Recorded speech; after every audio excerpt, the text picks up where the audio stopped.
Cooking বেলসে আপনাকে স্বাগত।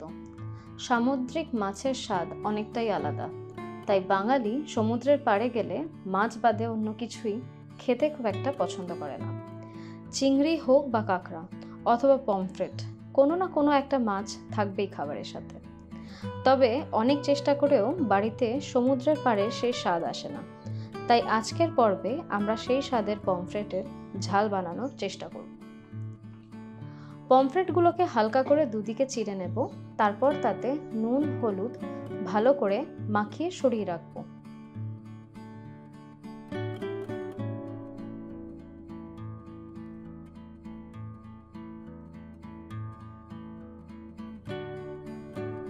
একটা মাঝারি মাপের পেঁয়াজ, 1/2 ইঞ্চি আদা, 2 থেকে 3টে রসুন ও 2টো কাঁচা লঙ্কাকে ভালো করে বেটে নেব।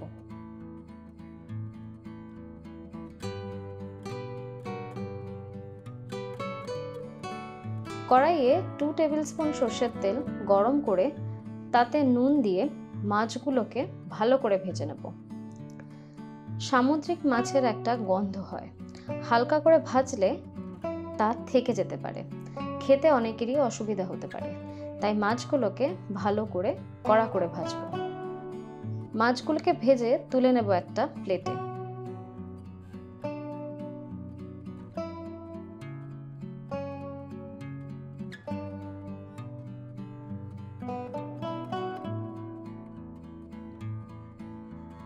মাছ ভাজার তেলেই আরও 1 টেবিল স্পুন তেল গরম করে তাতে ছোট একটা পেঁয়াজ ভালো করে কুচিয়ে দিয়ে দেব।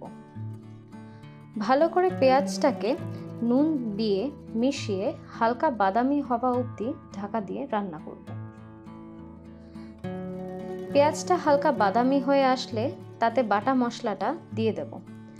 ভালো করে মিশিয়ে কয়েক সেকেন্ড রান্না করব।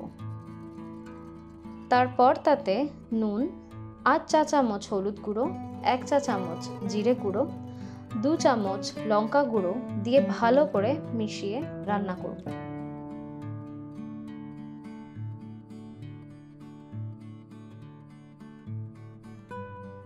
মশলা শুকিয়ে আসলে তাতে জলের ছিটে দিয়ে মশলার কাঁচা গন্ধ না যাওয়া অবধি ভালো করে রান্না করব।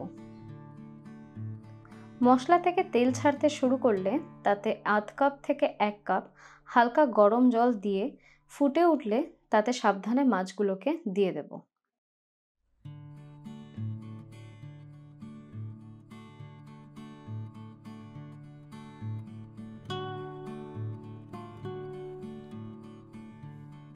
মশলাটাকে মাছের গায়ে ভালো করে মাখিয়ে দেব।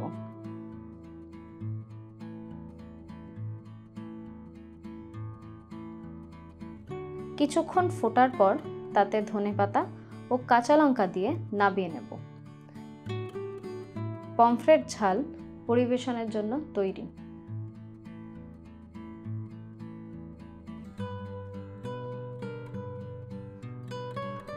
রেসিপিটা কেমন লাগলো অবশ্যই জানাবেন এবং চ্যানেলটিকে লাইক, শেয়ার অ্যান্ড সাবস্ক্রাইব করবেন।